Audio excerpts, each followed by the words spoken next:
Hello Pisces, welcome to your reading for mid-January. This is for Pisces, Sun, Moon, Rising and Venus. Please make sure you check all your placements to get a clear picture of what's going on for you at this time. As always, this is a general reading. It may or may not resonate for all of you. Please take the bits that do resonate and leave the rest behind for somebody else. I'm trying not to focus on just love and keep these readings as general as possible. Let me know what you prefer. I'm going to be freestyling your tarot spread, starting off with some oracle cards. Towards the end, I will roll dice to get some initials and sun signs and angel numbers for you, so make sure you stick around for that. I decided to go old school today, so I've pulled out my wisdom of the oracle and my light seers after what feels like years. All right, we have a change in the wind, number 12. And we have thinker. Cancer got the same card, number 44.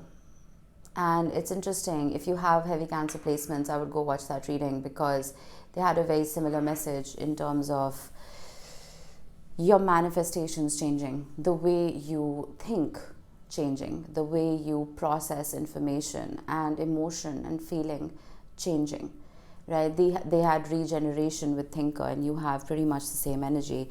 I feel like whatever this new template is that you're following has been very alien to you, right? But now that Saturn is in Pisces, it's going to be shaking us up just a little bit and changing the trajectory of our lives. We will see when we pull your tarot, but I'm also getting that it's time to move away from thinking into action, right? Putting those seeds of intention, of course, planting those seeds of intention, but then finally executing those plans.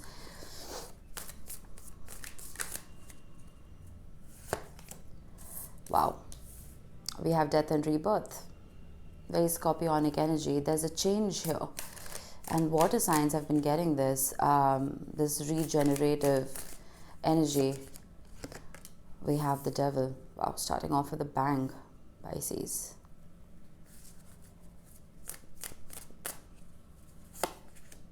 The Six of Wands. It's like you're walking into the light. The Magician. Whew. Look at the major arcana. There's a reason I was talking about manifestation. The Knight of Wands. And the Seven of Wands. Saying no to darkness. That's what I'm primarily getting here, Pisces. I have the Nine of Swords with the Lovers, the Eight of Wands and Temperance. I feel like a lot of you may be realizing that you may have been getting in your own way by manifesting the wrong things. You know what I mean? You may be manifesting things that was supposed to end. Manifesting things that was supposed to regenerate. They were not supposed to be constants in your life. And this could be related to anything. It could be a friendship. It could be a relationship, because we have the Lovers at the bottom of the deck. But there is some kind of toxicity here. It's almost like I'm suddenly getting, so the universe is a parent, right? And you are the child in a candy store. And you want this particular candy, and the parent, the universe, knows it's bad for you, but you throw a tantrum.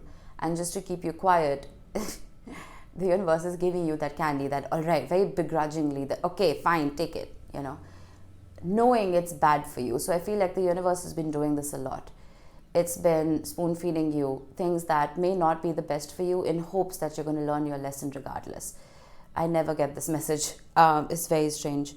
I don't know why the Knight of Wands is here. I will have to clarify. But with the Six and the Seven of Wands, I am getting that, like I said earlier, you are stepping into the light. And the devil may have been very tempting, okay? The devil could be anybody. This is Capricorn energy. It could be addictions. It could be, a toxic relationship. It could be toxicity within yourself. It could be your own shadow aspect, right? But now it's like you want to be seen and celebrated for who you are instead, and not what you may have been addicted to. And a lot of us can get addicted to difficult relationships because of the inconsistency of them, right? Which is probably why the Knight of Wands is here.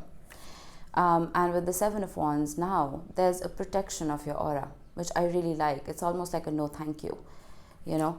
So that change in the wind and thinker, it kind of makes sense now. I feel like with the Nine of Swords, I'm not going to try to force career here because I'm definitely getting this to be a love reading. With the Nine of Swords and the Lovers at the bottom, I feel like you have been very anxious about somebody in the past, or about love in general.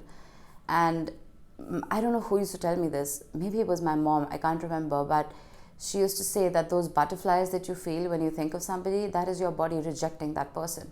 That's nervousness. It's anxiety, right? It's not love. So, and I held on to it for a very long time. And when I met my husband, I never felt those butterflies. I just felt safe, right? I felt secure and at peace. And that's when I knew he was the one.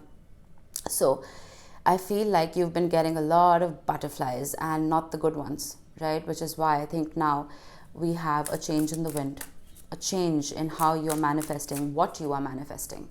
So instead of manifesting a particular person now, I feel like you're manifesting love as a whole, because you know the universe knows what is good for you. We have the Queen of Wands, the Knight of Wands, and the Seven of Cups. Beautiful. Exactly what I said. Things that are temporary have no place in your life, right? I feel like we all reach a certain age where that instant gratification, whether it's on social media or it's that candy, it just doesn't matter anymore, right? Especially with this new moon that we had in Capricorn recently, it helped us look at the bigger picture. It helped us plant seeds for the next 5 to 10 years of our life, right? Long-term goals. When I see the Knight and the Queen of Wands, regardless of gender, I get a very temporary gratification energy here, right? And with the Seven of Cups, it's almost like you had been confused about where to put your intentions, but you're finally seeing that red cup. And that red cup is a constant. This is constant happiness, constant joy, not something temporary. And we've all done this, right? Manifest a text from your ex, manifest a call, manifest this, manifest that. That's all nonsense. I cannot stress it enough. It is nonsense. The universe is not going to help you manifest petty stuff like that, right? It's going to help you manifest what is truly good for you. So listen to it. Listen to that parent that's shouting at you in the candy store. Okay, both of these wanted to show up. We have the Four of Swords, the Three of Pentacles, and the Nine of Wands.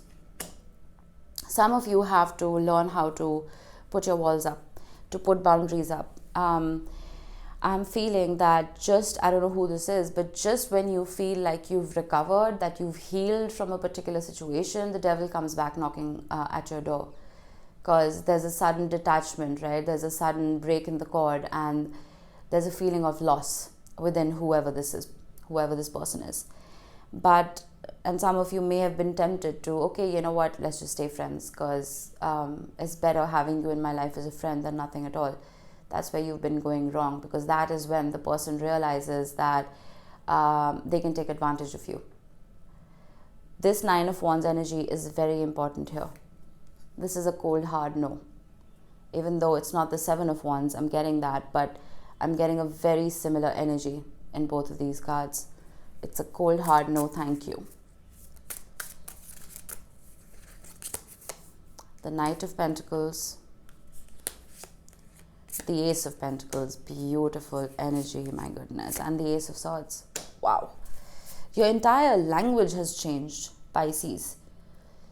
It's like earlier I was talking about that instant gratification, right? You may have been looking for instant success in something. But with this change in the wind and this, it's like no matter how long it takes, you're ready to wait. As long as it is true and it is stable, you're ready to wait. As long as there is maturity, you're ready to wait. As long as you're celebrated for your beautiful mind and your heart and your body, equally, you are ready to wait. The Thinker is a very slow energy. This is not a card of action, right? I feel like there is something coming in. Again, this could be love. This could be something related to your career even, because I have the Ace of Pentacles. I have the Six of Pentacles with the Five of Cups and the Eight of Cups. Walking away from imbalance. Very similar to Cancer, Pisces, you have this energy of overgiving, because you're a sea of emotion, right? You're an ocean of feeling, and you feel like you have enough to give all around, not realizing that you may be that ocean but within a fishbowl. There's only a certain amount that you can give without drying yourself up completely. And I feel like you're realizing that. You are realizing that you have been manifesting cavities. You understand what I'm saying? The candy. You've been manifesting cavities. And that sudden realization is almost like switching on this switch in your brain. You're understanding the pain of a particular situation, understanding the disbalance of a particular situation. You're done making excuses for other people. And you're putting yourself first.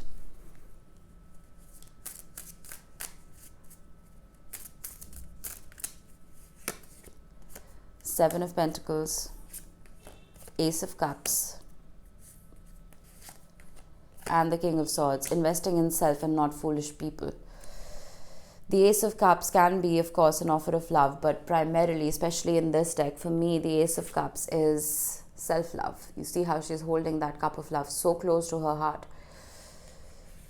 This is self-love for me. And the King of Swords is the king of boundaries, the king of logic and intellect. It is someone who is not afraid to cut a cord or to say no. The Knight of Wands could have been somebody who was very wishy-washy, very in and out of your life. Someone who did not have a permanent place, right? It's like you couldn't see a future with this person. No matter how hard you tried, no matter how hard you wanted that, you couldn't see a future with them. There's a reason for that. That visualization wouldn't form a clear picture in your mind because the universe never wanted it for you. It wanted something better.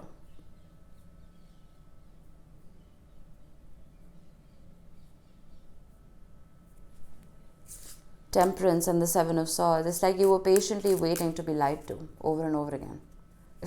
That's the literal meaning of those two cards. You were patiently waiting for someone to betray you. And I feel like this is not the first time this happened. This would happen over and over and over again. Yeah. Oof. I love this. The Nine of Wands. I did not mean to say the Nine of Wands. Freudian slip. You remember I said I'm getting the same energy with the Seven of Wands as the Nine of Wands? That's probably why I said that. I'm going to get one more. High Priestess with the Two of Cups at the bottom of the deck. And would you believe it, Cancer had the same bottom of the deck. And I have been shuffling. With the Nine of Cups, the Page of Cups, the Two of Pentacles, and the Empress, there's a selfishness here that I absolutely love. As a selfishness that you must celebrate now. Where earlier you were depleting your cups, right? Now you're doing everything that you can to fill yourself back up. With the Two of Pentacles, I do feel that somebody may have made you feel less than you are, right? And I don't know who I was telling this to, but it's like how you see yourself is how other people are going to see you. And I feel like regardless of gender, you're finally seeing yourself as this, as someone who's abundant and very full of love, light, and nourishment for self as well as others. But the boundaries that you have built previously are going to prevent energy vampires from entering your auric field. The Nine of Cups is Jupiter in Pisces. This is expansion. It's a wish fulfilled. This is the universe saying your wish is my command because your manifestation has changed. Because now you're not manifesting candy, you're manifesting an orchard. Fresh fruit for the rest of your life. You know what I mean? With the Page of Cups, it's possible that an apology is making its way to you, but your answer to that apology is, I forgive you, but no thank you. Protecting your auric field.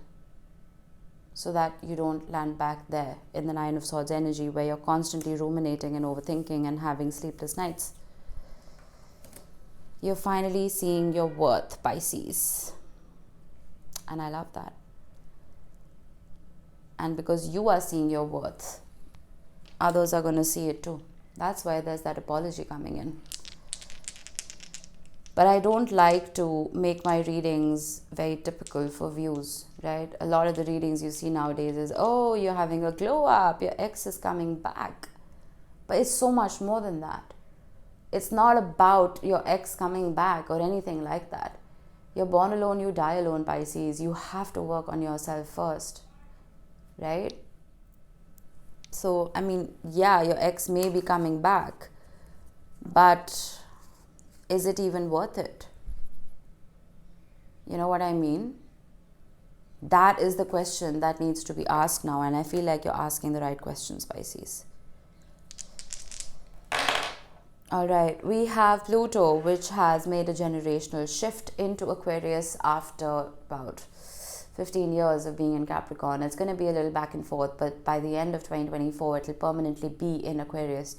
And this is that regeneration, right? This is change, it's transformation. It is death and rebirth. So the way you've been conducting yourself, Pisces, for the last 15 years is going to change drastically.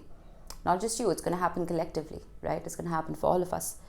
So I would celebrate that. Then we have Leo. You could be dealing with a Leo. You may have Leo heavily in your chart. It doesn't have to be. But this is the 5th house. This is the energy of the sun, of the heart chakra, right? Being seen, moving towards the light, opening up to new possibilities that are good for you. Romance, dating, play, music, art, painting, whatever.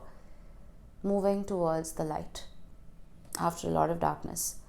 We have the number 12. Again, we have 12 and 12, interestingly, because you rule the 12th house of your subconscious mind, of our intuition, of dreams, right? 12 could also be talking about your intuition and alignment, right? The number 1 and the number 2. So it's almost like your subconscious mind, your higher self, your inner child, your 3D self are all joining forces, working hand in hand to create a beautiful reality for you. And I feel like neither is getting in the way of the other. There's one determined goal. There's one common goal. And I highly recommend you keep a dream journal, because your dreams could be exceptionally powerful right now, Pisces. And I should mention, we have a full moon in Leo on the 25th of January. So that could be a very potent date for you. Keep that in mind. And it's possible that it being such a fiery full moon, some of us may lose our tempers, right? And it's best to stay quiet during moments of conflict. We have the letters C, P, W, F, N, I, and E. These could be your initials, they could be the initials of somebody you're dealing with, doesn't have to be, just a special mention for those of you who've seen your initials here today. All right, Pisces, I hope this helped. I will see you in the next one. Bye-bye.